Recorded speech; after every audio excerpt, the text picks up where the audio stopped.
So with this paper, I am going to make it so that the balls are hanging from the top of the gifts to the bottom. So in this case, we're just going to flip it.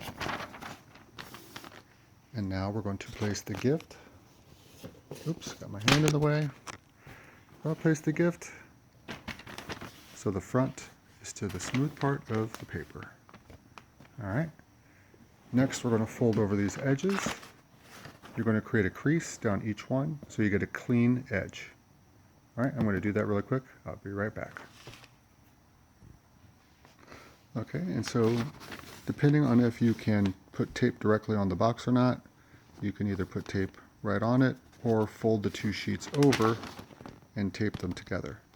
In this case, because it's a cardboard box for a toy, I'm going to go ahead and put the tape right on it. And so generally you want to try to put the crease in the center. Sometimes you can take the paper all the way over if you have enough and put the crease in the center here with the overlap. In this case, there's just going to be about this much overlap due to where the creases are. So I'm going to fold the other part over and tape it closed. And there you go, you can see a nice clean line. So next step, you can do packaging two ways with the edges.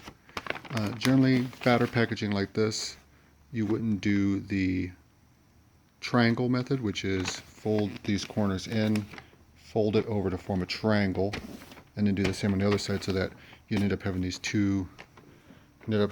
two triangles meeting here in the middle of the gift. That's more for smaller and flatter items such as this. Though I didn't do a full triangle, I kind of still cut it down to size. But otherwise you get a nice clean wrapping. You can do the triangle all the way to the center, depending on how much paper you have, how you cut it, stuff like that. In this case, I'm going to cut it so that you want to measure this so that it goes down to the bottom of the packaging and cut off the excess. So I'm going to cut a line right about here so that this folds down and then the top folds up and never overlaps the back. So at this point, I went ahead and put some tape on the edges so that when you fold it down, it'll go ahead and hopefully hold into place. Next, you're going to take these corners, go all the way up to the edge, and fold them down, again, to make a nice clean edge. Make sure you slide the thumb all the way over and slide down. And just make sure you get a nice crease. So what we're going to do next is we're going to fold these over, tape them down here where the tape will be out of sight, and then I'll show you the next step.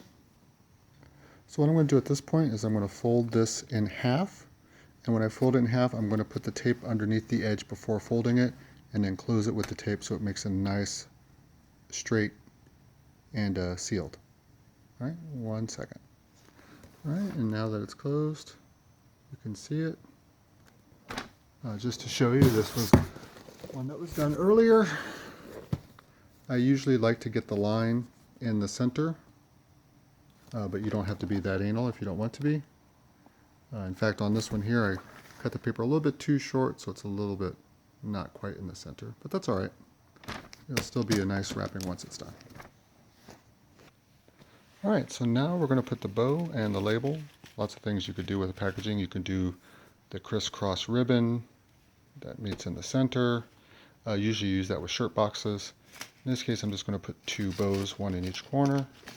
If you're wondering why I'm using a black pattern bow and a white pattern bow, and why I'm also using more or less black and white labels, it's because these are two gifts for a young boy who I had used Star Wars wrapping paper for, and I unfortunately did not calculate the square feet I needed, and so I ran out. Rather than buying a whole roll and wasting it, I just used paper that I already had used for his mother's gifts. And so that's why we have this paper with these bows. The bows more or less are just so that at a glance, Christmas morning, his mother can go, these two are for Rowan, the rest with the green colored bows are for me.